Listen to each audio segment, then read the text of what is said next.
Hello everyone, welcome back to our channel. So in this video you're going to see us drywall the foyer and then a couple of things that I did to prep before we actually started mudding. Now as you can see, this is what we actually attempted to do in the living room and kitchen. That was a total disaster and I didn't even record on. So if you can imagine, this is what we tried to do in the living room, and I don't know what we were thinking. But because the foyer is lower, the ceiling's lower, it was possible for us to do this. So we're just holding up the board, and then we're on these platform ladders that I was discussing in the last video. And he's just screwing them on his side, and then when I was ready, I was going to screw on my side. Now we did come up on a I wouldn't say a mistake or but it was an issue, and you actually see this in a couple of seconds. So he's trying to screw these screws in, and we are noticing that it's not sticking, and you can see it just popped right out. So we were trying to figure out, why is it popping out? What's going on? Why isn't it holding? It seemed like it was fine when we were looking at it. But the issue was that the old ceiling stud was not aligning with the new door, the new frame. As you could see here, we had to actually put a new frame, and I did that in a few videos before. Where the water was leaking, and this was the foyer, and we had to build a whole new frame for this, for the entryway. So because it wasn't aligning with the old one, it was hard for the drywall to actually stay up for us to screw on to it. So I thought the best thing to do was to try to screw on my end, because it was a more smoother finish, more aligned with the new studs and the old ones.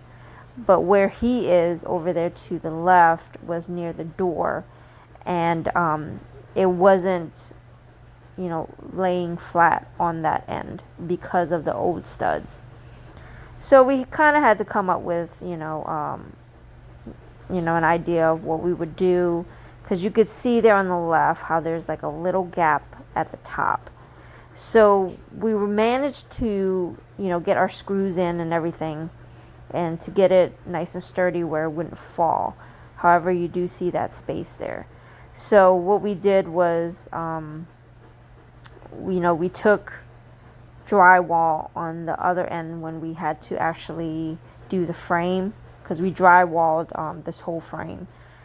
So we kind of had to place the drywall in a way where it was going to cover, and then we would tape and then mud there, so that space wouldn't show. So you guys will actually see that when I start mudding, so you guys can actually see what we did. And if you guys didn't know, so we have a foyer.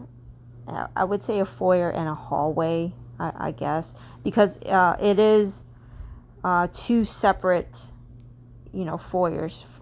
For me, this is, I don't know, I guess you would call it a foyer if you're just walking in and you're putting your keys there and stuff like that.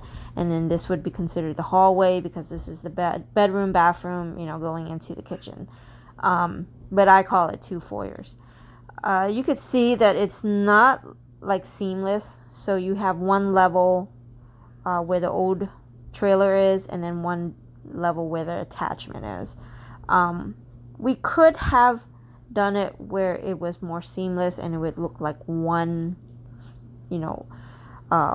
trailer, I guess you would say.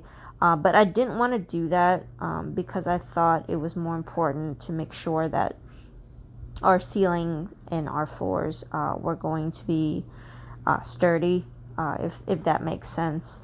I didn't want to have an issue come up like later on, where maybe the drywall would fall, or we would have a lower ceiling, and then we would have to deal with, other issues that come up later. So anyway, I just wanted to kind of mention that if you're kind of wondering why there's two different levels of this foyer and this hallway. Another issue that we came upon was, I wouldn't say issue, it was just that this whole washer and dryer thing was in the way, and we couldn't, drywall and mud without taking it out. The thing is like, where do you put it? And we do need to wash clothes, so what do we do? So I kind of told my husband that I just really wanted to go ahead and drywall it, push the washer and dryer back in so we can wash clothes, and then when we're mudding, we would kind of leave it as last in the mudding process. If that kind of makes sense. I mean, that's what I wanted to do. I thought that was a better decision. One of the things that I kind of told you guys in the last video, that this whole section gave us a run for our money. It's a very small section. It's not like huge. The problem was just all these cuts that we had to do for the frame, and then the corners, and then, as you could see here, my husband is cutting the drywall for this little minor piece of the new frame that we put up. Because I don't know if you guys remember when we did the office renovation, we did have to take that whole wall out and put a new wall in, just so that we could have a little tiny space for that whole washer and dryer thing. And then, as you can see here, like I'm saying, there's just like, little pieces here you got to put in, and then the whole mudding process of these corners, and it just, I don't know, it didn't go as smoothly as I thought it would, compared to the living room and kitchen. Actually, when we started mudding the living room and kitchen, it was so easy because you're just really mudding the seams and then a couple of butt joints. Here, you got to do the corners, you got to do the ceiling corners. It's just a lot to think about and do. So this is another thing that I did to just kind of prep for what we were going to do before mudding. So just to let you guys know, everything that we buy, just about everything that we buy, is old, used, and we are refurbishing it. That is our kitchen cabinets, our stove, our refrigerator, even our island. We got that at a liquidation store. So, I just want you guys to kind of think about that stuff when you're renovating. Yes, it's nice to buy like new stuff. I would have loved to be like, oh, I just want this cabinet and it costs like $2,000, but like I said, we are on a budget, so we have to watch our money. We have to watch, how we're spending, and if it's important, if it's not. I love these cabinets just for the details in it. If you go to a store and you're buying this new, it will cost you a lot of money just based on how the craftsmanship is in these cabinets. These are like, the old sturdy cabinets that places just don't make anymore, and if they do, they cost like a lot of money. So I love the way the cabinets looked, and I knew that us cleaning it, sanding, and painting it was going to be the better option for us for this kitchen. And I can't wait for you guys to see it. I think it looks awesome. It looks amazing. I can't even though I'm saying that this is how I wanted it to be, you really don't know what it's going to look like until it's done and it's finished. But I just wanted to, let you guys know that you can do renovations and save and be on a budget and have it look amazing. So with that, this was actually a piece that we got on Facebook Market. We went and we saw, because we actually just needed this, so this is like 12 inches, and we needed this small cabinet for the corner of the kitchen. We didn't have a cabinet that was small enough to fit in that corner. So I'll kind of show you guys later in maybe another video where we have our hot water heater. Actually, you might see that in a couple frames. There's a hot water heater. There's going to be the cabinets. And then there's going to be the stove and the refrigerator. And then we needed just a little cabinet just to fit in that corner where the hot water heater was. So this was actually perfect. And we bought this one and then the sink piece from someone on Facebook Market for, I think we did like $30 for both pieces, which saved us a lot of money because we actually went to Home Depot and was looking at this piece here, this 12-inch piece, which was going to cost about $80. If I remember correctly, it was about $80, and I thought that was just too much. I was like, for a little piece like this, $80, I just didn't think it was worth it. So we, had our fingers crossed and kept looking at Facebook Market, and we lucked out with this piece and the sink piece. As you can see, I'm cleaning it. I've done a video before, like all the way in the beginning, of the material that I used. I used the same cleaning material. I am out of it, so hopefully I can get more. But relatively soap and water would have been fine, but I just wanted to make sure it was nice and clean because these cabinets are old and they are used, and I just want to make sure I get all the grime out, for my sanity before we sand and paint it and use it. But yeah. So on this day, I actually wanted to go ahead and clean and sand the cabinets. And before I did that, though, because of all the, the different pieces of cabinets that we have, we wanted to make sure that we weren't wasting time in sanding and painting and priming all of the cabinets if we couldn't use all of them. And then you'll actually see, because we had to measure out the counter space of that butcher block that we bought, we couldn't fit all of the cabinets that we had purchased previously. So we had to make sure we kind of organized the cabinets in a way where it was going to fit under the counter. The counter wasn't going to, extend further than the cabinets we had. So it was a lot of measurements that we had to do, but and you'll see, and you can see this door, how it has like different blues and stuff like that. That was me actually testing the different colors for our cabinet. So I don't know if I mentioned this to you guys before. I think I did. So the bottom cabinets are going to be blue, and I picked the color navel. I saw that on a YouTube video. I really love it. It's just this nice dark pristine blue. It looks really good underneath of the butcher block counter. And then on the top cabinet, we are doing the cabinets white.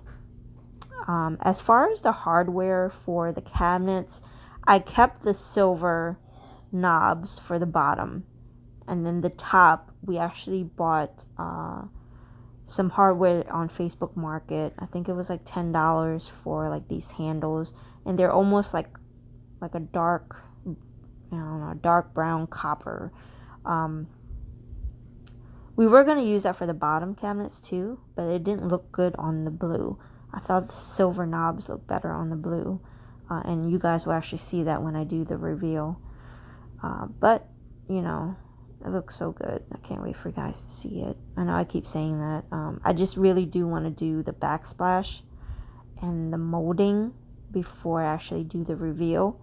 So that's why I'm doing all of these other videos to kind of just show you guys what we did before that reveal.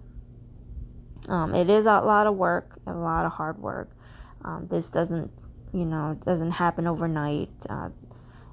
If you guys remember, we started renovating in August, and this is now, January. So it's definitely a process.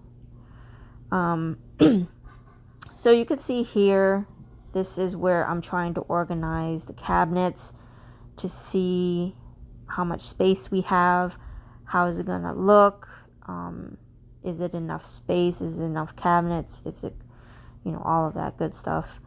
And I put it over there to the right because that's where the hot water heater and the sink will be.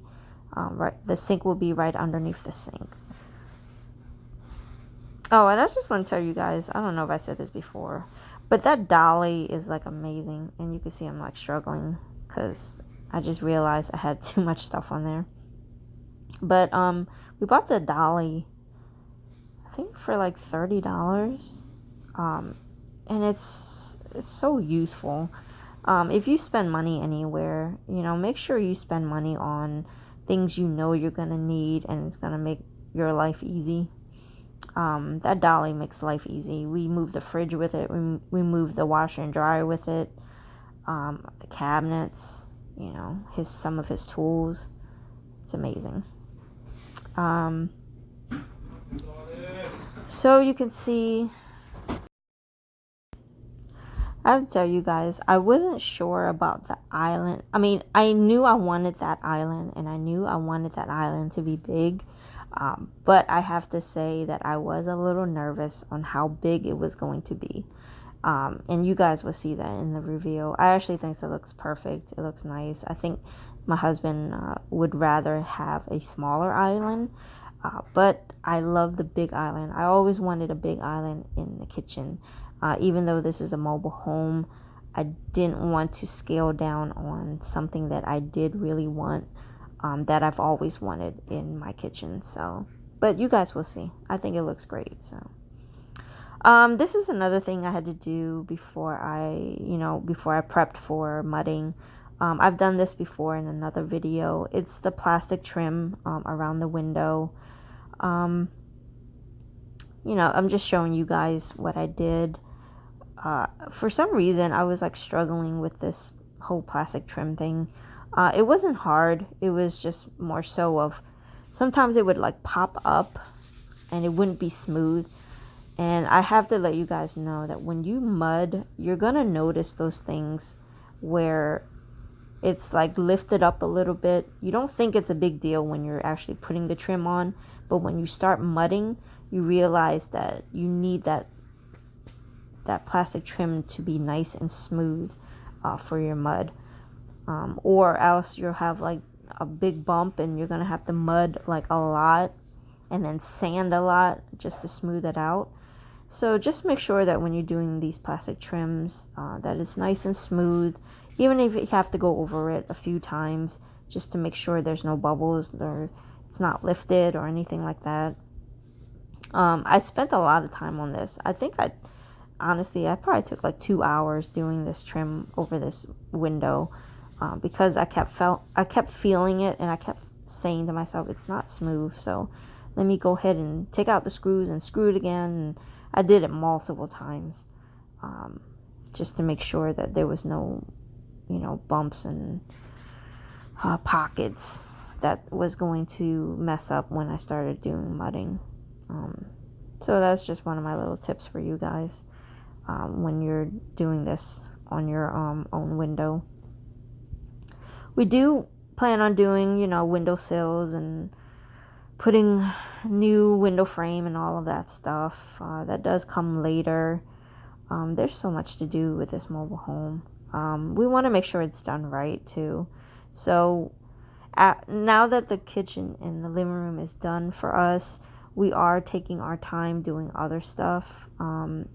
Even the bathrooms, I do want to tackle it, but like I said to you guys in another video, it's going to be probably like a month down the road before I want to thank you guys so much for joining, and I'll see you guys in the next video. Bye.